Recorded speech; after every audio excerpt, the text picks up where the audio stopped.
Hi, I'm Todd Jones, host of the podcast Press Box Access. Here's a clip from my interview with Tim Kurkjian. Tim tells how Peter Gammons set the standard and taught everyone how to cover a Major League Baseball beat. If you're going to do this baseball beat, and you're going to do it day after day after day, you've got to A, love it, and you got to B, work it. Look, that's the common denominator of every great baseball writer I've ever met. They have a relentless work ethic because they have to. I mean, you know, Dan Shaughnessy was my mentor at the Washington Star. I watched him as our primary baseball guy, and I said, that's what I want to be. I'll never be that good, but that's what I want to be. Then I met Peter Gammons, who was completely out of his mind, and I mean that in the best possible way. He is the greatest baseball writer of all time. He taught all of us how to write a game story, how to do a Sunday notes column, how to do a regular notes column daily. He taught us how to do running. He taught us all of that. And the only Peter story, talk about work ethic. I'm covering the Rangers. They're my team. It's my beat. No one is supposed to know more about my beat in 1984 than me. But I know the Rangers are making a trade. But I can't figure out what it is. I can smell it, I can feel it, but I can't figure out who's going where. And I called Peter, who's the beat guy for the Red Sox. And I said, Peter, look, something's going on with the Rangers. I can't figure this out. I just needed to talk to someone.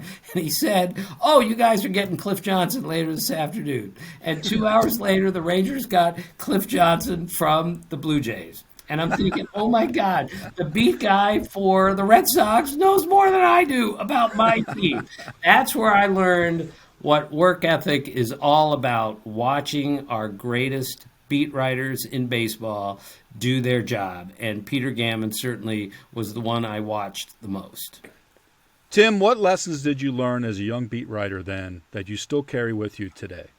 The first thing I learned as a young writer in the newsroom at the Washington Star was keep your eyes and your ears open. Listen to people who know better than you about all things, and keep your curiosity no matter what. Ask questions. If you see something that you don't understand, go ask somebody who knows better than you. And it's okay to say, hey, that tricky play in the sixth inning tonight, here's how I saw that. Did I see that correctly? Did I see that properly? Those players, the manager will appreciate if you show them, I was actually watching the game, but I need a little help because I'm 24 years old, and you know so much more than I do. Help me with what happened on that play. You must be curious. You have to look around every day in the clubhouse and make sure everybody's there. Because what Do you remember a specific story that curiosity paid off? Yeah, I wondered one day, it doesn't matter who it was, but one of the guys for the Orioles wasn't at the ballpark one day. It might have been Alan Wiggins, but that's not the point.